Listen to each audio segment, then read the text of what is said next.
pembelajaran ada banyak masalah. Salah satunya yang akan saya bahas yaitu tentang siswa atau siswi yang suka membolos sekolah. Sebelum membahas tentang bolos sekolah, alasan kenapa bolos sekolah itu apa? Alasan karena belum mengerjakan tugas, terus takut karena waktunya guru killer atau guru yang jahat, terus apa lagi, karena di kelas tidak asik atau tidak menemukan teman yang asik, proses pembelajaran yang membosankan, itu juga termasuk salah satu faktor. Nah, ada banyak proses cara pembelajaran yang asik seperti teori humanistik. Apa sih teori humanistik itu? Ya, sebelum membahas lebih dalam tentang teori humanistik, saya akan menjelaskan problema pembelajaran tentang bolos sekolah itu ya. Bolos sekolah ya menurut saya salah satu caranya ya tentang proses pembelajaran menggunakan teori humanistik. Jadi apa teori humanistik itu? Teori humanistik adalah teori yang memfokuskan pembelajaran pada setiap individu, yaitu proses pembelajaran yang berlandaskan tentang memanusiakan manusia. Nah, pada penerapan teori belajar humanistik ini memfokuskan pada afektif dan kognitif.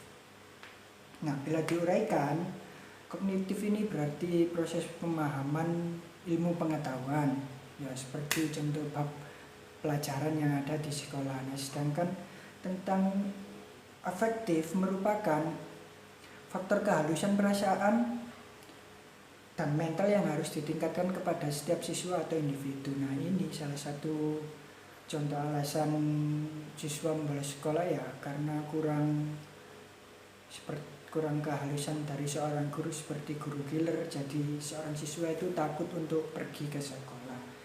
Nah, selain itu prinsip teori humanistik ya ada banyak, seperti belajar adalah salah satu sifat alami manusia untuk bertahan hidup, itu salah satunya.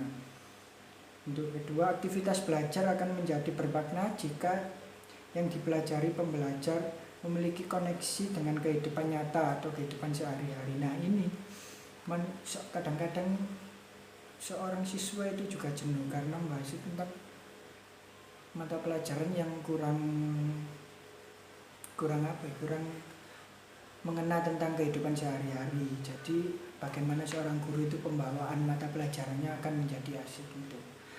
Yang ketiga, aktivitas belajar bisa merubah pemahaman tentang diri pembelajar. Jadi seorang siswa itu membawa pemahaman tentang mata pelajaran yang ada. Jadi bukan tentang yang ada di buku saja. Jadi membuat seorang siswa itu bisa berpikir luas.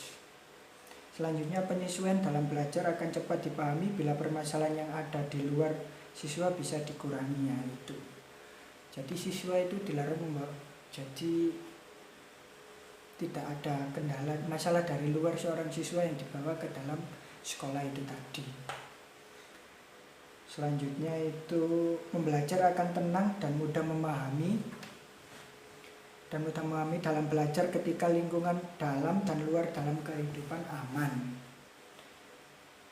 Belajar akan menjadi kegiatan yang menyenangkan bila siswa tahu manfaat dari belajar itu sendiri. Nah, itu bagaimana pembawaan seorang pembelajar, bukan seorang guru menjadi suasana kelas itu yang menjadi menyenangkan. Itu salah satu faktor yang membuat siswa betah berada di kelas dan tidak akan membolos lagi itu. Nah, itu salah satunya. Jadi untuk para siswa ya harus menyenangkan dan guru juga harus menyenangkan dan care, pembawaan di kelas akan lebih menyenangkan. Jadi secara tidak langsung itu tadi dalam teori humanistik itu terdapat di mana pembawaan kelas itu akan lebih asik dan membuat siswa itu betah berada di kelas. Jadi begitulah problema dan solusi yang ada di setiap permasalahan pembelajaran itu.